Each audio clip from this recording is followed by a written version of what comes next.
What's going on YouTube? This is Anthony and I'm just on my way to the woodyard and I'm checking in to see if there's any salmon in the river. I'm just gonna walk down the trail here and we'll be at the creek in a second.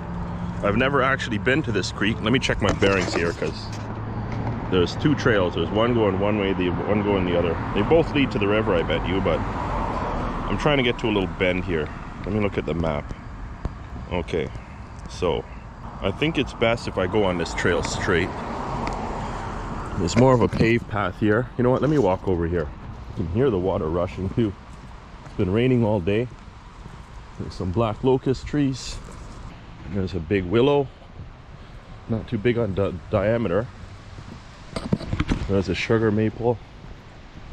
And there's a lot of water. So it might be a little bit like chocolate milk and you won't be able to see the fish.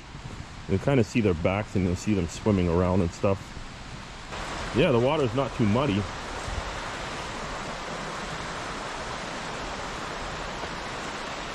But I went to the Don River, which is right behind where I live. It's about 2 minutes away from where I live. And I saw one fish yesterday. And today's Monday, is this the 23rd, I think it is? Or the 22nd? Let's see if we see any fish here. We might see them in the current down here, or we might see them in the current the other side. And you'll just see them swimming up. This creek's a little bigger than I thought it was. I knew it was a small creek, but this has some width to it. Another 3 or 4 miles away is Rouge River, right at the Scarborough-Pickering border. So there's lots of creeks here to fish. There's a big river in the west end called the Humber River. And then in our suburb, Mississauga, there's another river called the Credit River. And then there's also a Etobicoke Creek, which is along the border of Toronto and Mississauga. And then the other suburbs, because we're all on Lake Ontario, all these tributaries, they flow down into Lake Ontario. So there's plenty of opportunities for salmon. Then after the salmon start dwindling off, then the rainbow trout will start coming in. The brown trout will be here soon, and there's also the coho salmon. I'm not seeing any action. I'm even looking in the calmer water up just before this run here. Sometimes you'll see the V trails of them swimming around.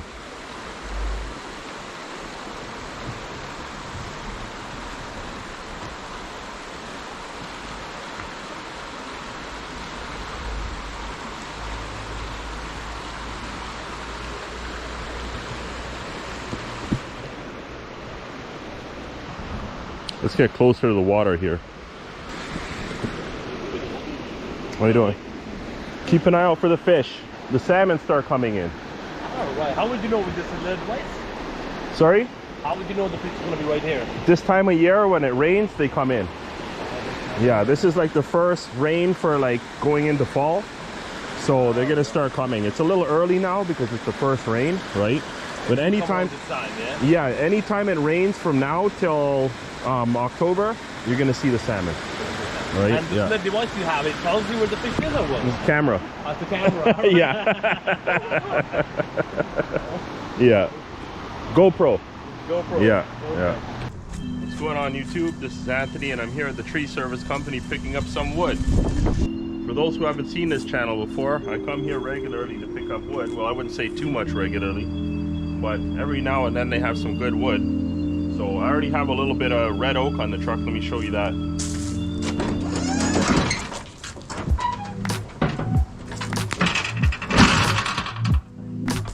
I wanted to do a video while I was picking up this red oak, but it was just a quick pickup, but most of the wood was gone because there was a rainstorm and I came after the rain, but apparently what happened was the people who had the wood on their property, they took some of the wood, right? And it was all the stuff that was cut nice. So I got all the big stuff left over. Some of the stuff was cut really long, so I had kind of a problem loading it, but I'm used to loading heavy stuff, so I got it on the truck anyway. But just looking in the pile here, and I see some ash. I haven't had ash in a long time, like not much anyway. If I get ash, I get a little bit here and there. There's a piece of mulberry. I actually left this behind last time. What else is there? I think I saw something over here.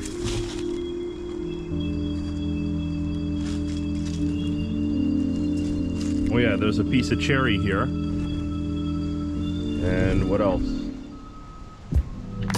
There's a little bit of that red oak that I came and picked up a couple weeks ago when I went live and did a live stream while I was here. So there's one piece there. There's another inside. There's a couple under there actually. And I believe this might be some bur oak under here. Let's check that one out. I see there's another big piece of red oak up there. That's still stuck in there, but they've come and they've plowed the pile since. Now I'm looking here and I'm seeing there's some white oak. Maybe that's white oak actually, what that one is. Or is that swamp white oak? I think that's what that is. Oh no, it's white oak, because yeah, I hear some right here. And this doesn't feel too heavy.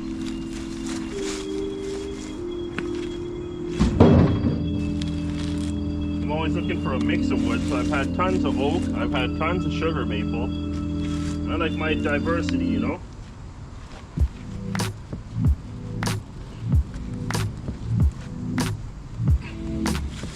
I just think it's nice when you have different smells when you're burning the wood. If you burn the same stuff all the time, you just get used to the smell. So maybe that's one of the reasons why I don't mind mixing all my loads, you know? But I always get mixed bag too. I can't just concentrate on species, and if I did, I'd have to have all kinds of crates laid out so that I can, you know, fill each one accordingly, right?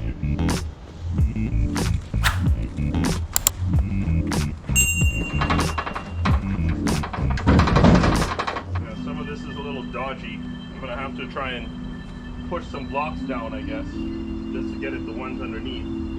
I can get this piece of ash here. There's a cutoff. I hope there's more ash. But if I don't see the ash on the outside here, then there's not gonna be anything else really.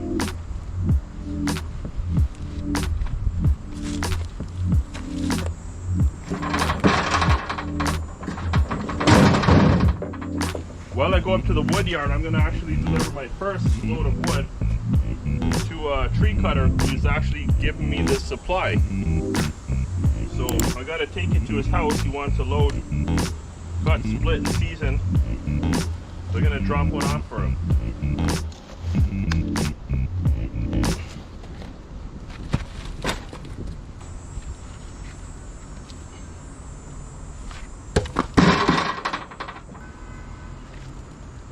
Piece of Siberian elm. All this willow on top is not too heavy, so it's not going to hurt if it falls on me.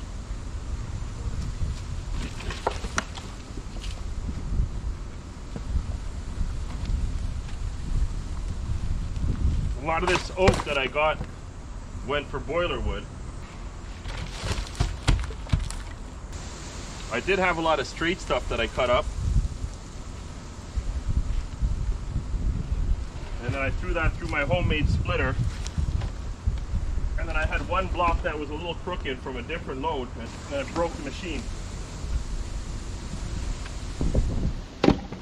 So it's gonna go out for repair. Actually, the repair place is just around the corner from here. It's literally like 30 seconds away from here. I'll take this piece of Norway maple too. There's another couple under here. Anybody know the BTUs on Norway maple?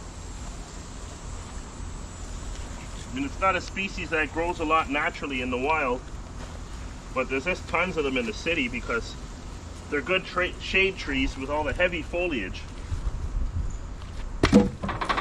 But I would say they're not as good as sugar maple or hard maple, but they're better than silver maple and all the other soft maples. What do you guys think? I think I have to go for that big piece of oak up there. There might be a couple more up there. The most I left is maybe 2 or 3. Geez, it was cool all morning, and then now it's warmed up. And I can't take the heat, guys. Let's see if we could see anything here. You could see there's a whole section that's dug out here. That's where I got all this oak. There's another piece of the oak, and there's another big one here, and it looks like there's one underneath there too, and there's another one there as well. Let's see what I could do. And yeah, nothing's gonna be back here because I cleaned this right out.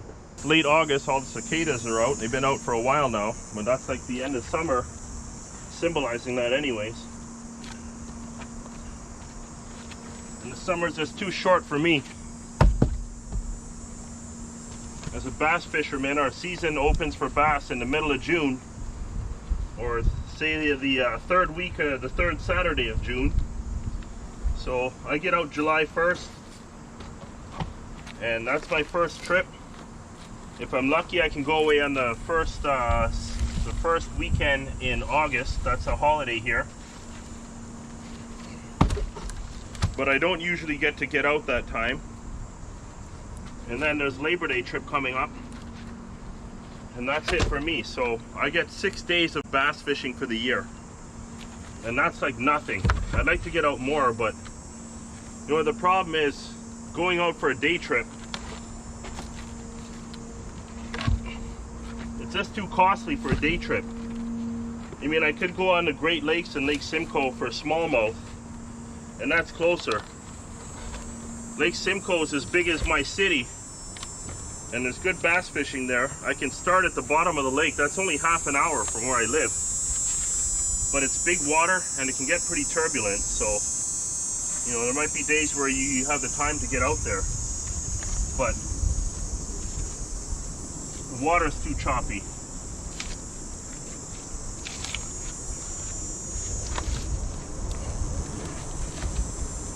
And then if you're going to go out for a day and you want to go farther than the Great Lakes and all the big lakes, there's another couple lakes here that are really shallow, and it's just weeds everywhere, so you don't want to be tackling that, and you really got to work for the fish.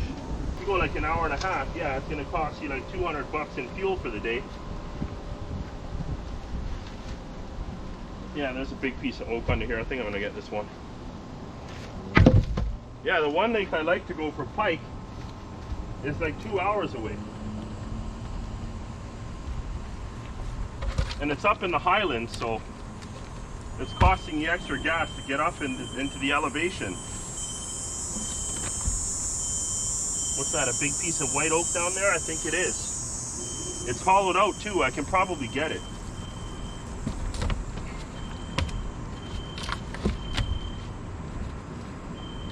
Yeah, it's not going to be too heavy. I can grab that thing. I wonder how dry it is. I'm trying to get this one piece of red oak that's standing upright, and it's kind of buried in here. I'm gonna have to get this one out before I get that one out. So I gotta move this one here.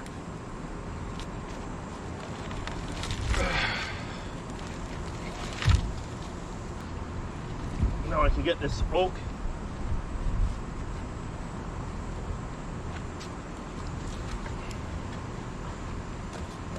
Of course, footing's really bad in the pile.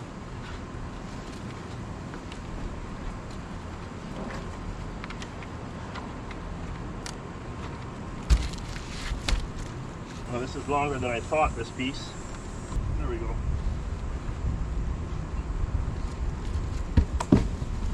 Okay, now for this piece of red oak. Or white oak, sorry. I'm just looking around to see if I see anything else I can use. Oh, I see another piece of oak under there.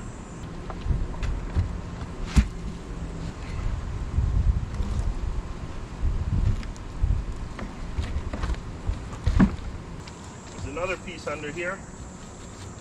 The problem is all these chips in the way.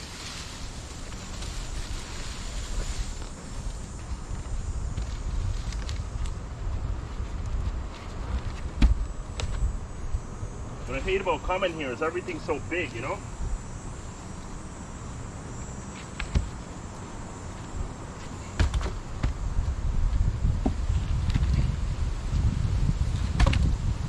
But big wood means the truck loads faster. This piece is not that big.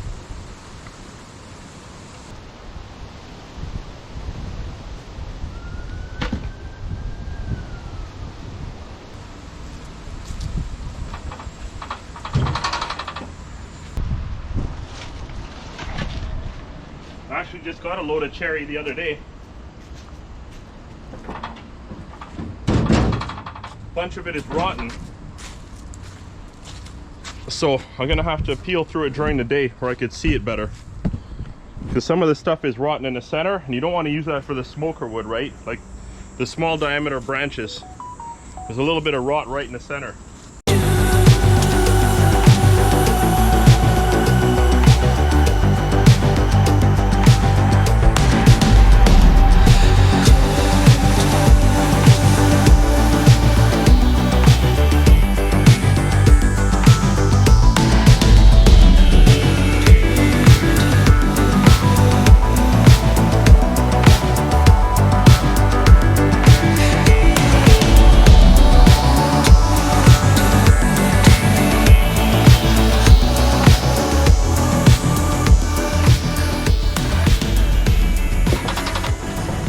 Look at the way this oak is rotted inside.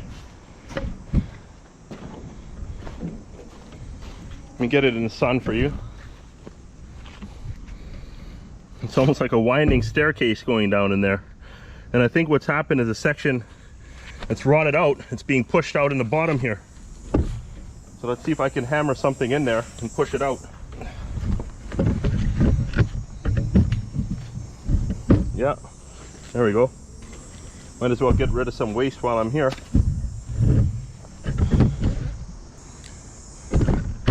It's like a sponge, squishy.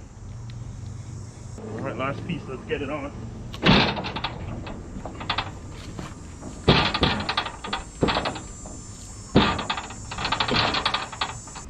I haven't had a big load of white oak on a long time. I think maybe the last one I got was not this spring, but the year before.